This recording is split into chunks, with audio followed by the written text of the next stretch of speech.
বড় বয়সের যুবক, এই সমস্ত খোদ্দাম উৎসাহ উদ্দীপনার সাথে ভয় ভীতির ঊর্ধ্বে থেকে পাকিস্তানে যে দায়িত্বই তাদের উপর অর্পণ করা হচ্ছে সেই দায়িত্ব তারা পালন করছেন।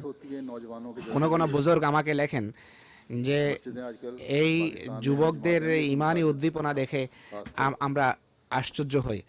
পাকিস্তানে জামাতে আহমদিয়ার মসজিদ আজকাল বিশেষভাবে অত্যন্ত ঝুঁকিপূর্ণ স্থান আখ্যা দেওয়া হয়েছে আমাদের মসজিদকে পুলিশের পক্ষ থেকে, ব্যবস্থাপকদের পক্ষ থেকে, কিন্তু আমাদের যুবকরা সেখানে ডিউটিতে যান। কেউ লেখেন যে যদি কোনো কারণে একজন খাদেম ডিউটিতে আসতে না পারে তাহলে সেখানে এমন নয় যে যুবকদের কোনো ঘাটতি দেখা দেয়, না, 2-3 জন সেই একজনের জায়গায় আসার জন্য প্রস্তুত থাকে। আর তারা চেষ্টা করে, বলে যে তার বিকল্প হিসাবে আমাকে নেওয়া হোক। ঘর থেকে তারা এই কথাই বলে যান যে যদি ফিরে আসি আলহামদুলিল্লাহ, আর যদি আসতে না পারি তাহলে খোদা তাআলার প্রতিশ্রুতি যেন আমাদের ক্ষেত্রে পুরা হয়। এই ঈমান তাদের হৃদয়ে খোদা তাআলার ফজলে সৃষ্টি হচ্ছে।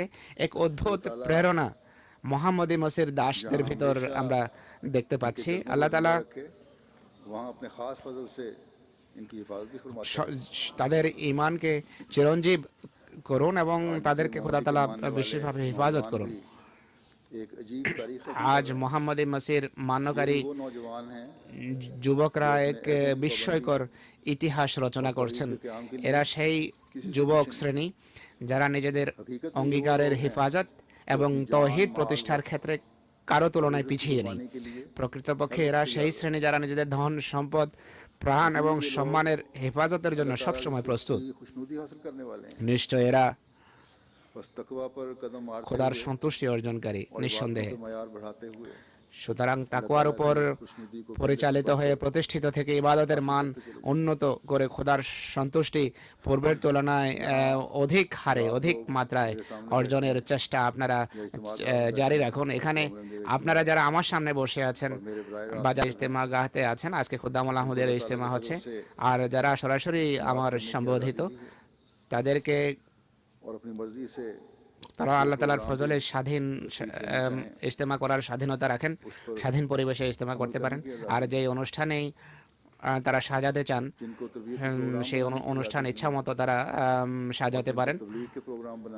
তো যারা তরবিয়তি প্রোগ্রাম প্রণয়নের স্বাধীনতা রাখেন, তবলিগি প্রোগ্রাম প্রণয়নেরও স্বাধীনতা রয়েছে। আপনারা আপনাদের এই স্বাধীনতার কারণে নিজেদের দায়িত্বকে বোঝার চেষ্টা করুন। শুধু ইজতেমার এই 3 দিনই যেন আপনাদের ভিতর সাময়িক পরিবর্তনের কারণ না হয়, বরং একটা স্থায়ী পরিবর্তন নিজেদের জীবনে আনয়নের চেষ্টা করুন। তাকওয়ার মানকে উন্নত করুন, ইবাদতের মানকে উন্নত করুন। পাশ্চাত্যের বৃথা আকর্ষণের স্রোতে আপনারা বয়ে যাবেন না।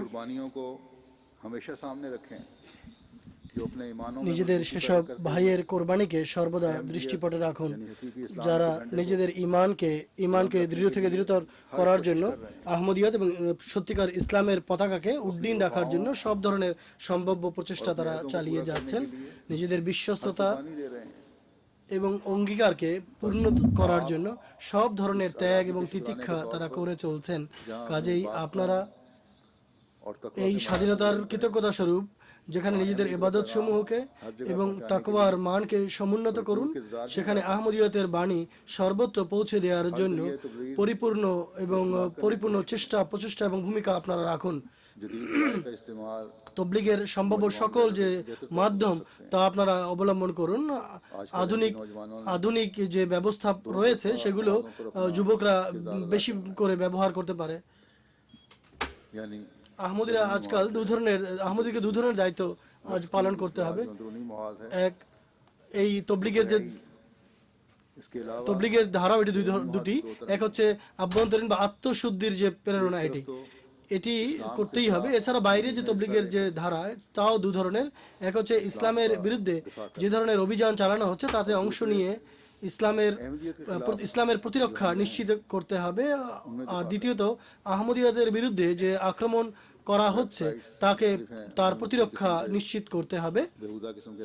বিভিন্ন ওয়েবসাইটস রয়েছে, তাতে বিভিন্ন ধরনের অকথ্য আক্রমণ বা অপবাদ করা হয়, তাকে সত্যের রূপান্তরিত করার চেষ্টা করুন। তার সেগুলোকে সে ধরনের আপত্তির আপনারা খণ্ডন করুন। এ সকল ওয়েবসাইটকে নিজেদের সত্যতার বাণী দ্বারা ভরে দিন। যদি জ্ঞানের ক্ষেত্রে কোনো ঘাটতি থেকে থাকে তাহলে আপনাদের যারা প্রবীণ রয়েছে এবং যারা মোবাল্লেগ রয়েছেন তাদের কাছ থেকে সাহায্য নিন। আজ বিশ্বের সর্বত্র বসবাসকারী প্রত্যেক খাদেমকে এই অভিযানে অংশ নেওয়ার প্রয়োজন রয়েছে। তাহলেই তৌহিদ প্রতিষ্ঠার ক্ষেত্রে আপনারা সত্যিকার ভূমিকা আপনারা রাখতে পারবেন। মোহাম্মদী মুসির যুবকরা সীমাবদ্ধ অঞ্চলে নিজেদের দায়িত্ব বা ভূমিকা তারা পালন করতে থেকেছে, কিন্তু মসিহ মোহাম্মদীর সেবকগণ নতুন বা আধুনিক যে ব্যবস্থাপনা রয়েছে তার মাধ্যমে সমগ্র বিশ্বে একটা নতুন বিপ্লব তারা সৃষ্টি করতে পারে। কাজেই এই বিষয়ের প্রতি আপনারা বিশেষভাবে মনোযোগ নিবদ্ধ করুন। আল্লাহ তাআলা আমাদের সবাইকে এর তৌফিক দান করুন। পরিশেষে আমি হযরত মসিহ মাউদ আলাইহিস সালাতু ওয়াস সালামের একটি উদ্ধৃতি আপনাদের সামনে উপস্থাপন করতে চাই। তিনি বলেন, হে আমার জামাত, খোদা তাআলা আপনাদের সাথে থাকুন। তিনি কাদের করিম আপনাদেরকে শেষ সফরের জন্য এমনভাবে প্রস্তুত করুন যেভাবে মহানবী সাল্লাল্লাহু আলাইহি ওয়াসাল্লামের সাহাবীদেরকে তিনি প্রস্তুত করেছিলেন। ভালোভাবে স্মরণ রাখুন, এই পৃথিবী কিছুই নয়, সেই জীবন অভিশপ্ত যা এই জাগতিক জীবনের জন্য যাপন করা হয়। সকল দুঃখ কষ্ট এই পৃথিবীর জন্য। এই ধরনের মানুষ যদি আমার জামাতে থেকে থাকে তাহলে সে নিজেকে শারীরিকভাবে আমার জামাতে অংশগ্রহণ অন্তর্ভুক্ত বলে মনে করে। সে এমন গাছ যা কখনোই ফল ধারণ করবে না। হে হে হে আমার জামাতের সদস্যগণ, তোমরা পুরো বিশ্বস্ততার সাথে জামাতে প্রবেশ করো, খোদাকে এক অদ্বিতীয় মনে করো এবং তার সামনে তার সাথে কোনো কিছুকেই তোমরা শরীক করো না, না আকাশের হতে না এই পৃথিবী হতে। খোদা উপকরণ ব্যবহার করতে তোমাদেরকে নিষেধ করে না, কিন্তু যে ব্যক্তি খোদাকে পরিত্যাগ করে উপকরণের উপরে নির্ভর করে সে মুশরিক, সে অংশীবাদী। খোদা তাআলা আদি থেকে বলে এসেছেন যে পবিত্র হৃদয় ধারণ করা ছাড়া তোমরা আমাকে পাবে না। কাজেই তোমরা পবিত্র হৃদয় ধারণ করো এবং প্রবৃত্তির রাগ এবং হিংসা বিদ্বেষ থেকে তোমরা মুক্ত হও। মানুষের নফসে আমার মধ্যে কয়েক ধরনের অপবিত্রতা থাকে। সবচাইতে বড় অপবিত্রতা হচ্ছে তাকাব্বুর বা অহংকার। যদি অহংকার না হয় তাহলে কোনো ব্যক্তি কাফের হতো না। কাজেই তোমরা হৃদয়ের দিক থেকে তোমরা মিসকিন হয়ে যাও, সাধারণভাবে মানবতার প্রতি তোমরা সহানুভূতিশীল হও। তোমরা তাদেরকে ভেস্ট লাভ করার জন্য তোমরা ওয়াজ করে থাকো, বক্তৃতা দিয়ে থাকো। যদি তোমরা এই পৃথিবীর সামান্য কয়েকটি দিন তাদের অভিসম্পদ গ্রহণ করে নাও, খোদার ভয় তোমরা ধারণ করো, তাহলে খোদার ভয় ধারণ না করো তাহলে তোমরা জিজ্ঞাসিত হবে। খোদা তোমরা নামাজে অনেক দোয়া করো যাতে খোদা তোমাদেরকে আকৃষ্ট করে, তোমাদের হৃদয়কে পরিচ্ছন্ন করে, কেননা মানুষ দুর্বল। প্রত্যেক সেই দুর্বলতা যা দুর্বৃত হয় তা খোদা তাআলার শক্তির মাধ্যমে দুর্বৃত হয়।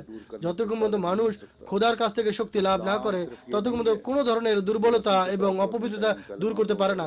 ইসলামের নাম এই নয় যে রসম অনুযায়ী মানুষ কলেমা পাঠ করবে, বরং ইসলামের প্রকৃত অর্থ হচ্ছে তোমাদের আত্মা খোদা তাআলার আস্তানা বা খোদা তাআলার দরবারে যেন পতিত থাকে। খোদা এবং তার নির্দেশাবলী প্রত্যেক দিক থেকে তোমরা যেন তোমাদের ইহজাগতিক সমস্ত কিছুর উপর যেন তোমরা তাকে প্রাধান্য দাও, খোদা তাআলা এবং তার নির্দেশকে। আল্লাহ তাআলা আমাদেরকে হযরত মসিহ মাউদ আলাইহিস সালাতু ওয়াস সালাম এর এসব শিক্ষামালার উপর আমল করার পরিপূর্ণ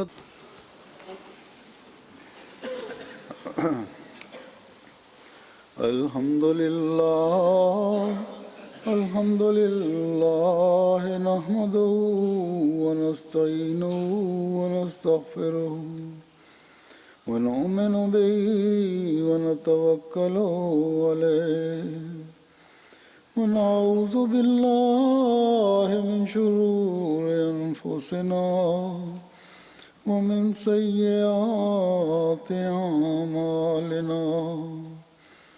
من يهده الله فلا مضل له ومن يضلله فلا هادي له ونشهد أن لا إله إلا الله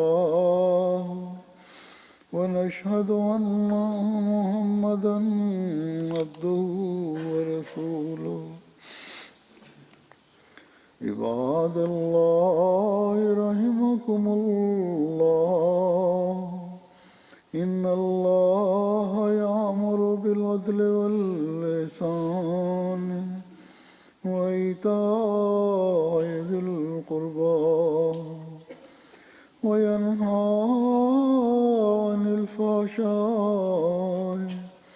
والمنكر والبغي يعظكم لعلكم تذكرون اذكروا الله يذكركم وادعوه يستجب لكم ولذكر الله أكبر